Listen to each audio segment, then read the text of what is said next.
السلام علیکم پیارے دوستو، جب زندگی شروع ہوگی، آنے والی دنیا اور نئی زندگی کا جامع نقشہ ایک دلچسپ ناول کی شکل میں علم و ادب کی تاریخ میں اپنی نوعیت کی ایک منفرد تصنیف، ایک ایسی تحریر جو اللہ اور اس کی ملاقات پر آپ کا یقین تازہ کر دے گی۔ تو چلتے ہیں جب زندگی شروع ہوگی کا بقیہ حصہ۔ نہروں کے ساتھ اور درختوں کے نیچے جگہ جگہ بیٹھنے والوں کے لیے ہیروں اور جواہرات سے جڑے ہوئے تخت، شاہانہ نشستیں، دبیز قالین اور آرام دہ تکیے رکھے ہوئے تھے۔ خوبصورت روشوں، دلکش نہروں، خوش رنگ پھولوں، خوشنما پتوں اور خوش ذائقہ پھلوں کا نذرانہ پیش کرتا ہوا یہ باغ چاروں طرف سے کھلا ہوا تھا۔ یہاں گہری مگر خوشگوار خنکی چھائی ہوئی تھی۔ کبھی کبھی ہوا کا کوئی جھونکا اٹھتا اور کسی نئی خوشبو سے اس خنکی کو معطر کر دیتا۔ باغ سے دور تک کا نظارہ بالکل صاف نظر آ رہا تھا۔ باہر جو اندھیرا ہر منظر کو نگل رہا تھا، یہاں حیرت انگیز طور پر اس کا کوئی اثر محسوس نہ ہوتا تھا۔ دور تک ایک عظیم الشان شہر کی بلند عمارات اور ان میں جگمگاتی روشنیاں تھیں جو رات میں چمکتے ہوئے جگنوؤں کا منظر پیش کر رہی تھی۔ آسمان پر بھی چھوٹے چھوٹے تارے جگمگا رہے تھے جن کی دودھیا روشنی نے سیاہ آسمان کو اور حسین بنا دیا تھا۔ ایک سمت میں تارے جگمگا رہے تھے، ایک جگمگاتی ہوئی روشنی تھی جو آہستہ آہستہ حرکت کرتے ہوئے محل کی سمت بڑھ رہی تھی۔ مجھے معلوم ہو گیا کہ یہ دراصل میری ہی سواری تھی جسے اللہ پاک کی قدرت سے اندر بیٹھا ہونے کے باوجود میں باہر سے محل کی طرف بڑھتا ہوا دیکھ رہا تھا۔ باغ کے ایک حصے میں نے سالیہ کو بیٹھے ہوئے دیکھا اور دل میں سوچا کہ موصوف مجھ سے پہلے ہی یہاں پہنچ چکے ہیں۔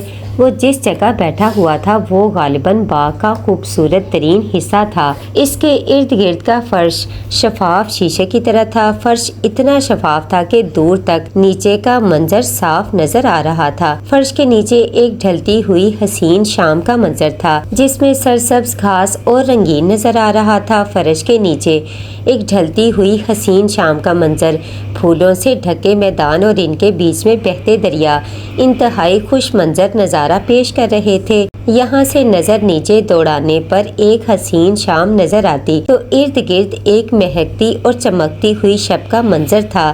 نیچے اگر دریا بہہ رہے تھے تو اوپر درختوں کی پھلوں سے لدی ڈالیاں تھیں جو اشارہ پا کر نیچے آنے اور من پسند میووں کا نذرانہ پیش کرنے کے لیے بے قرار تھیں۔ کچھ خدامے کونے پر پرندوں اور جانوروں کا گوشت سلگتی انگیٹھیوں پر بھون رہے تھے۔ ان سے اٹھنے والی اشتہا انگیز خوشبو اس لذت اور ذائقے کا اعلان عام تھی جو کھانے والوں کی بھوک کو کبھی بجھنے نہیں دیتی تھی۔ ساتھ ہی شیشے سے زیادہ شفاف مگر چاندی کے بنے ہوئے جام و صبوح اور پیالہ و ساغر بہت نفاست اور خوبصورتی سے رکھے ہوئے تھے۔ اس انتظار میں کہ محفل گرم ہو اور وہ ساقی گری کی خدمت سے اپنے مالک کے ذوق و طلب کی تسکین کریں، میں یہ مناظر دیکھنے میں محو تھا اور مجھے احساس ہو رہا تھا کہ یہ سب کچھ میرے لیے اجنبی نہیں ہے۔ مجھے یاد آیا کہ میں برزخ کی زندگی میں ان مناظر کو دیکھ چکا تھا۔ اسی اثنا میں مجھے محسوس ہوا کہ سواری کی رفتار دھیمی ہو رہی ہے۔ میں نے اشارہ کیا اور اسکرین غائب ہو گئی۔ میری سواری منزل مقصود پر پہنچ رہی تھی۔ بلندی سے یہ جگمگاتا ہوا محل اتنا حسین لگ رہا تھا کہ میرا دل چاہا کہ میں یہاں ٹھہر کر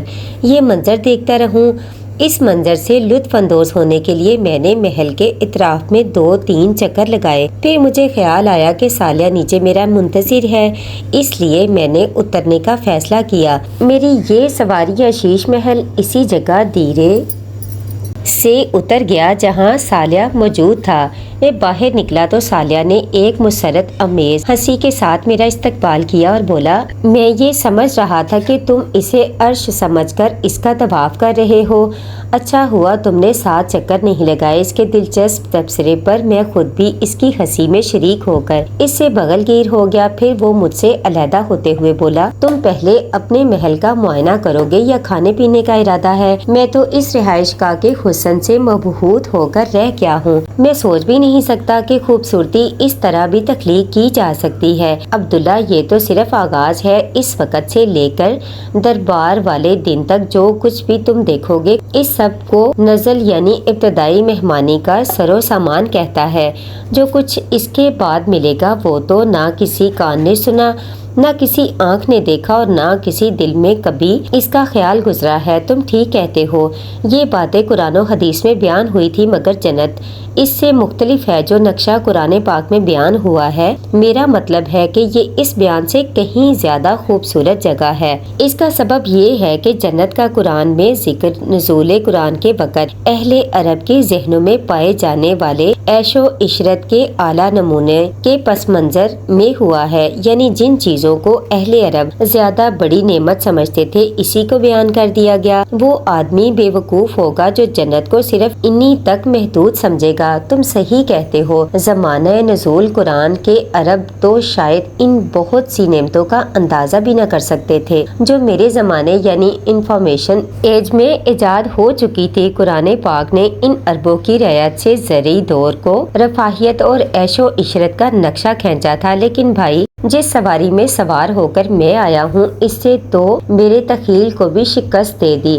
اس طرح کی بہت سی چیزیں تم ابھی اور دیکھو گے۔ خیر یہ بتاؤ اب کیا ارادہ ہے؟ میں اس کی بات سنی انسنی کرتے ہوئے ارد گرد پھیلے ہوئے حسین ماحول میں کھو گیا۔ میں ایک ایک چیز اور ایک ایک منظر کو اپنی نگاہوں میں سمیٹ لینا چاہتا تھا۔ سالیہ نے میری محفیت کو دیکھا تو شرارت امیز مسکراہٹ کے ساتھ کہنے لگا، تم غالباً حوروں کو ڈھونڈ رہے ہو، وہ تمہارا استقبال کرنے باہر آئی تھی، اب سب اپنی رہائش گاہوں میں لوٹ گئی ہیں۔ البتہ تم چاہو تو میں نے اسے جملہ پورا کرنے کا موقع دیے بغیر پوری سنجیدگی سے جواب دیا۔ میرے زمانے میں انسانیت کے دو امام ہوا کرتے تھے، ایک امام کارل مارکس جو پیٹ کو زندگی کی اصل بتاتے تھے اور دوسرے امام فرائڈ جو میں جملہ ادھورا چھوڑ کر لمحے بھر کے لیے رکا، جس پر سالیہ نے ایک زوردار کہکا لگایا۔ میں نے بھنے ہوئے گوشت کی اشتہا انگیز خوشبو کو سونگھتے ہوئے کہا، میں سردست امام کارل مارکس کی پیروی کا ارادہ رکھتا ہوں۔ دنیا میں تمام انسانوں کی زندگی وقت کی غلامی میں گزرا کرتی تھی۔ وقت کا پہیہ لمحوں، ساعتوں، ایام اور ماہوں سال کی گردشیں طے کرتا آگے بڑھا کرتا تھا۔ پہروں اور موسموں کی تبدیلی سے وقت کے گزرنے کا احساس ہوا کرتا تھا، مگر میں اب جس دنیا میں تھا وہاں وقت غلام تھا اور انسان آقا۔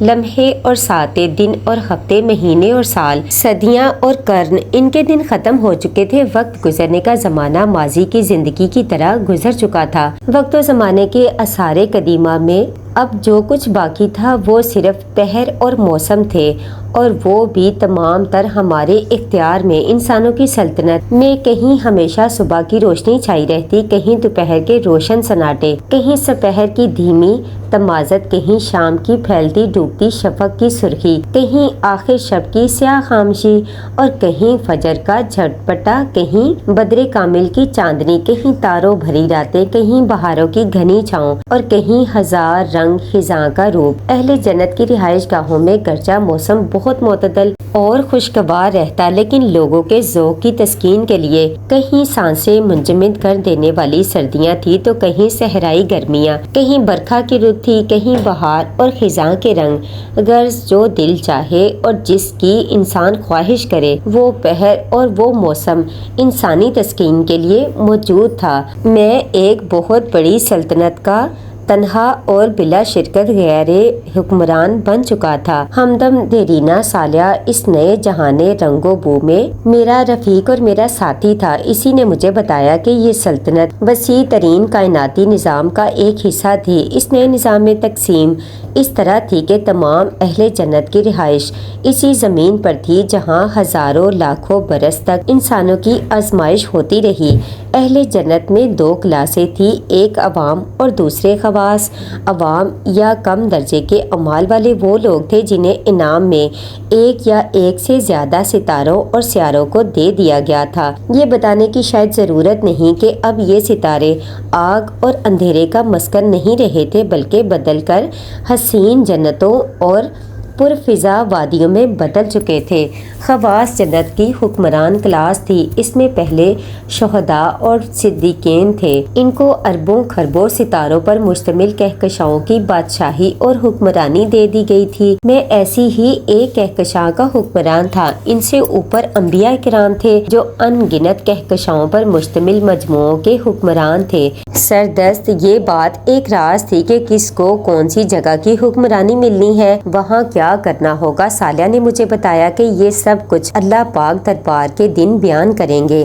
اسی روز ہر شخص کو اس کی سلطنت رسمی طور پر دے دی جائے گی۔ فی الوقت دوست لوگ صرف زمین پر مقیم تھے اور بقول سالیہ کے ان کو جو کچھ نعمتیں یہاں مل رہی تھیں وہ بس ابتدائی مہمان نوازی کی نوعیت کی چیزیں تھیں۔ اصل نعمتیں جن کو کسی آنکھ نے دیکھا، نہ کسی کان نے سنا اور نہ کسی دل پر ان کا گمان گزرا، وہ دربار والے دن کے بعد ہی ملنا شروع ہوں گی، جب رسمی طور پر ان کے اعزازات اور مناقب کا اعلان ہوگا۔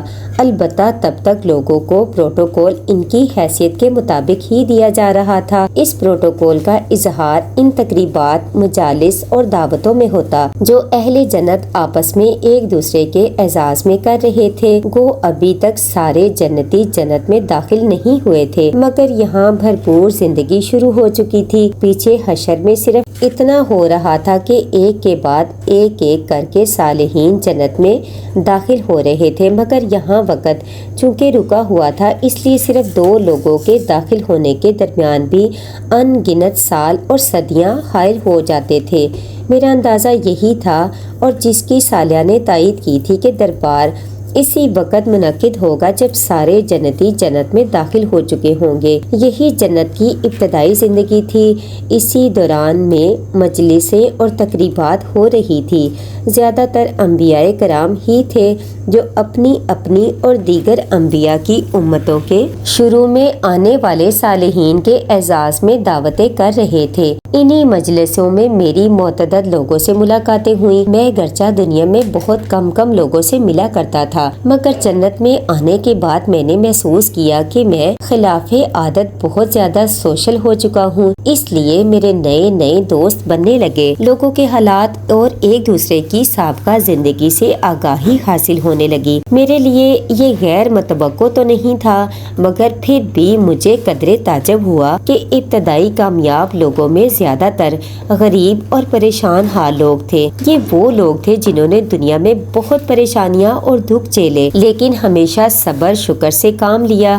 میں نے یہ بات خاص طور پر نوٹ کی کہ اعلیٰ ترین درجے کے ان ابتدائی جنتیوں میں ایک بات قدر مشترک تھی، یہ سب کے سب صبر کرنے والے تھے، جنہوں نے بدترین حالات میں بھی اللہ پاک پر بھروسہ کیا اور صبر کا دامن کبھی نہیں چھوڑا۔ اسی دوران ایک روز سالیہ نے میری ملاقات میرے والدین سے کرائی۔ میرے والدین کا انتقال میری پیدائش کے فوراً بعد ایک حادثے میں ہو گیا تھا، مگر وہ جب تک زندہ رہے پیکر و وفا بن کر رہے۔ وہ مجھے بھی خدمت رب کے لیے وقف کرنا چاہتے تھے، مگر ایک ناگہانی حادثے نے انہیں مہلت ہی نہ دی۔ تاہم رب کریم نے اپنے صالح بندوں کی لاج رکھی۔ مشیت الہی زندگی بھر ایک یتیم کے لیے ایسے مواقع پیدا کرتی رہی کہ میرے لیے وہ بننا ممکن ہو گیا جو وہ چاہتے تھے۔ آج جنت میں آنے کے بعد مجھ پر یہ انکشاف ہوا کہ میں جو کچھ بھی تھا، اس کا بنیادی سبب میرے والدین تھے اور ان کی نیت کی بنا پر میرے ہر عمل سے ایک حصہ ان کو ملا تھا۔ یوں میری اپنے والدین سے ملاقات رب کی رحمتوں کا ایک اور تعارف بن گئی۔